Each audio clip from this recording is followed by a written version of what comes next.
Good afternoon, everyone. Welcome to Old Iron Garage. Thank you for tuning in. So today, right now, I just have a little update on what I've accomplished off camera and what I'm going to do next.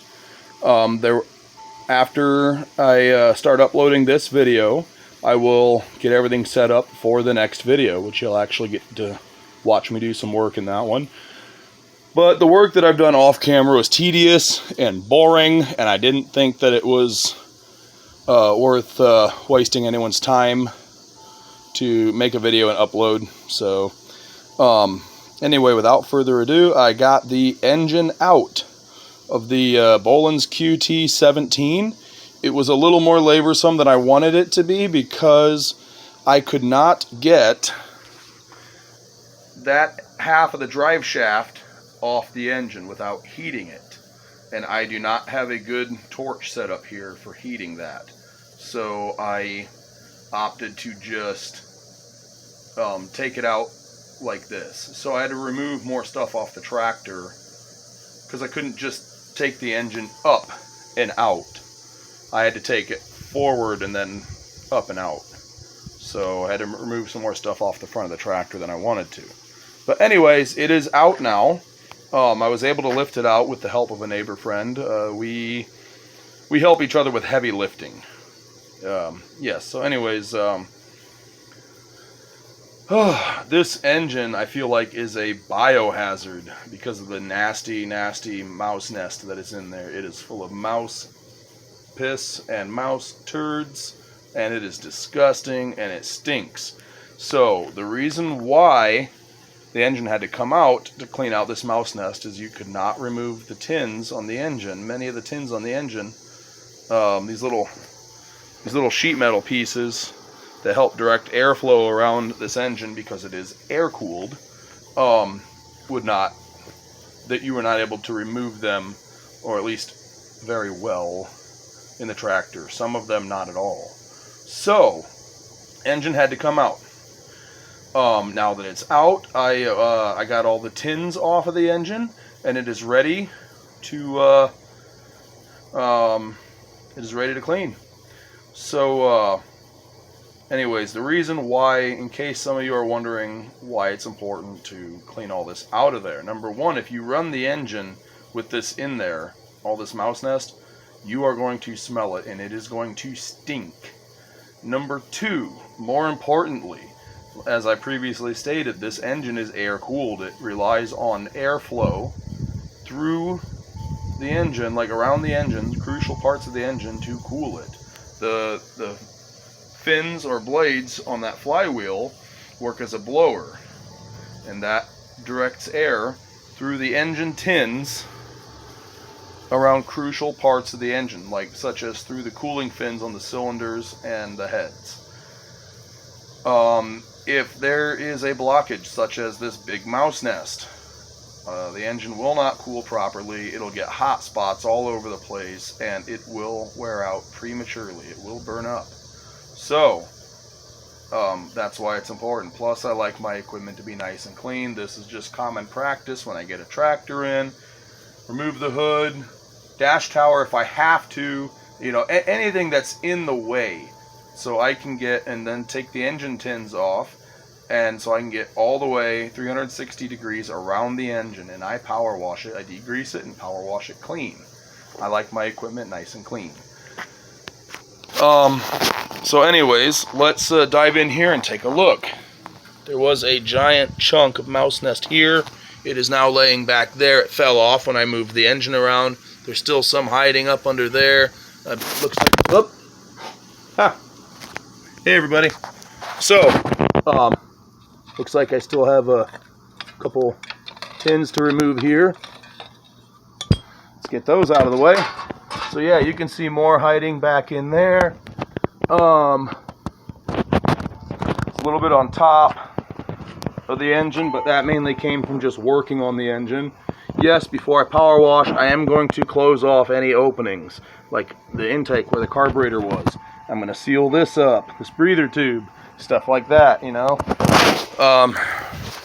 So there was a huge chunk over here too. You can see some of it down there. There was a huge chunk back here on the back side of the engine. It was literally kind of all around the engine underneath the tins. This is the tin that goes on the front side of the engine around the flywheel. You can see where some of it was. Man, this is just disgusting. It's stinking up my entire garage. Let's go over here, and this is what another reason why it's important. This is what it does to the tins, because the mice, they go to the bathroom inside their home. The mouse piss makes metal oxidize. So on steel it causes a lot of rust.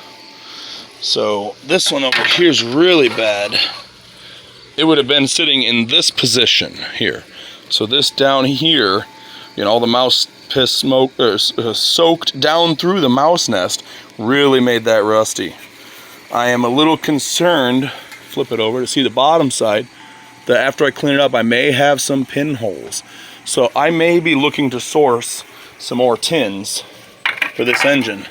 This exhaust shield that goes over the mufflers is fine. There was no mouse nest in that, but you can see some there.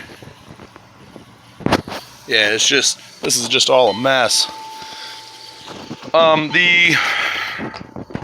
don't remember what Bolens calls it, but it's essentially a firewall. It kind of deflects.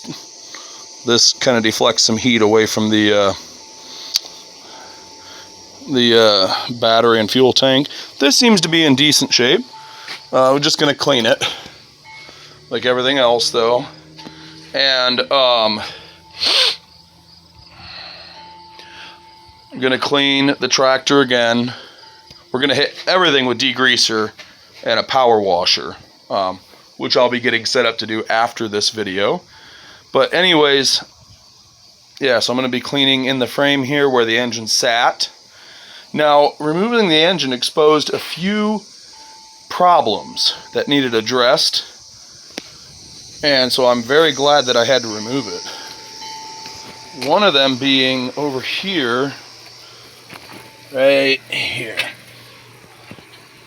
Get this out in the sunlight where you can see. This is the cradle or subframe, whatever you want to call it, that the engine bolts to, and then this bolts into the frame. You can see there's a crack there all the way through, from one side all the way to that hole. I'm going to take that to work and I'm going to weld it up. I am a welder, so that won't be any problem for me. Another issue that it was brought to light, these front rubber puck motor mounts are solid, very nice. These rear ones are both shot. Both of them. But that's no issue. Go outside here. Hi, boys. Hi. Oh, you're tangled up. As soon as I'm done making this video, I will untangle you. So this is one of the parts tractors I have lying around. When I get time, I'm going to tear this one, well, all of my parts tractors completely down and just put all the parts on the shelves in the garage. So there we go. We have two in good condition. Should be the same exact part. I'm going to have to check, but I believe they are the same exact part. And I already checked them out. They are solid. So, alrighty guys. Believe that that's it for this video.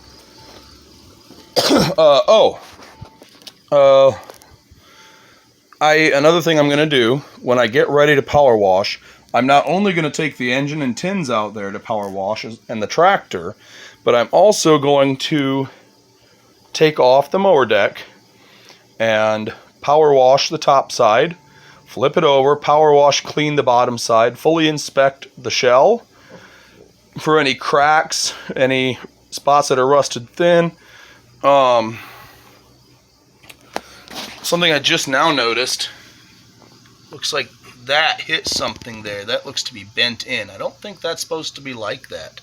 So I'm going to be checking that out and possibly heating and beating that back into shape or bending it back, something. And then after I fully check everything out, after I fully inspect everything, I'm going to be cutting off. Well, I'm gonna cut off that old belt. I'm gonna replace it. That thing has seen better days, and I'm going to spin all the pulleys and spindles and check everything out, see what's good, what's not. I'm going to grease everything, lubricate everything. I'm going to change the oil in the 90-degree gearbox because this tractor has a belt-driven PTO for rear and front attachments that goes back to a, can't really see it, but there is a 90-degree gearbox back there that is what turns the belt to turn the blades. But anyways, guys, yep, that's it. So I'm gonna sign off here, and I'm gonna get everything outside, get the pressure washer out there, everything hooked up and ready to go. Thank you for tuning in to Old Iron Garage, and I will see you here shortly in the next video.